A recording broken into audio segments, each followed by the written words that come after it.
ভারতের বিজেপি সরকারের বিরুদ্ধে কোনো আইনি প্রক্রিয়া ছাড়াই জাতিগত বাঙালি মুসলমানদের বাংলাদেশে অবৈধ বিতাড়িত করার অভিযোগ এনেছে হিউম্যান রাইটস ওয়াচ।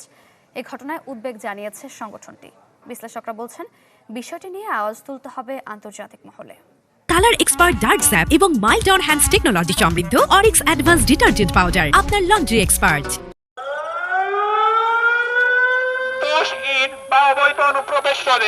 বিজেপি সর্বদা সতর্ক অবস্থানে রয়েছে। ভারত বাংলাদেশ সম্পর্ক আদৌ কি আর কখনো স্বাভাবিক হবে? বর্তমান বাস্তবতায় এটি এখন মিলিয়ন ডলারের প্রশ্ন। অন্তর্বর্তী সরকারের সময় থেকে যে তিক্ততা শুরু তা কাটেনি বিএনপি সরকার দায়িত্ব নেবার পরও, বরং 16 কলাপূর্ণ হয় পশ্চিমবঙ্গে বিজেপি সরকার ক্ষমতা দখলের পর। আন্তর্জাতিক সকল রীতিনীতি ভঙ্গ করে শুরু হয় অবৈধ পুশিনের।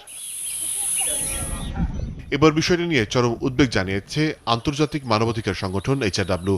তাদের বিবৃতিতে বলা হয়েছে, পশ্চিমবঙ্গ নির্বাচনের পর অনেক বাঙালি ভারতীয় মুসলমানকে অবৈধভাবে আটক ও জোরপূর্বক বহিষ্কার করা হচ্ছে, যাদের কাছে ভারতীয় নথিপত্র রয়েছে।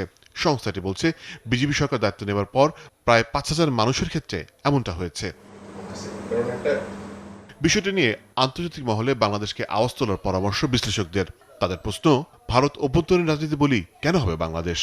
ভারতের অভ্যন্তরীণ যে আইন শৃঙ্খলা বিষয়গুলি তারা দোহাই দেয় বা নিরাপত্তা বিষয়গুলি দোহাই দেয়, সেগুলি ভারতের অভ্যন্তরীণ আইন প্রণেতাদের দুর্বলতা, এবং যেভাবে আমরা দেখছি যে হিউম্যান রাইটস ভায়োলেশনগুলি হচ্ছে, সেটা হিউম্যান রাইটস ওয়াচে ক্লিয়ারলি চলে এসছে।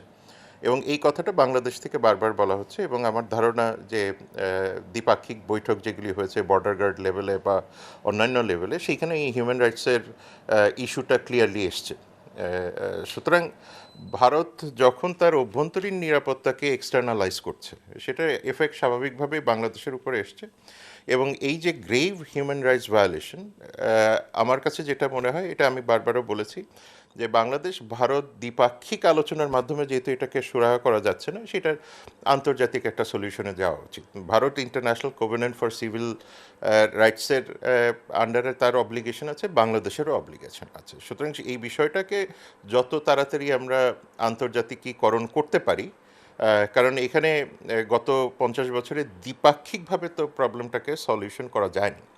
এবং আমি মনে করি যে কূটনৈতিক তৎপরতাতে বাংলাদেশ শিষ্টাচার দেখায়, ধৈর্য দেখায়, এবং বাংলাদেশের যে ডিপ্লোম্যাটিক পোস্টারগুলি আছে সেগুলি খুব স্বাভাবিকভাবে সমাদৃত, কিন্তু বিষয়টার রেসিপ্রোসিটির ক্ষেত্রে আমরা দুর্বলতা দেখি। সুতরাং আমার মনে হয় যে বাংলাদেশের উচিত হবে এটাকে আন্তর্জাতিকীকরণ করা।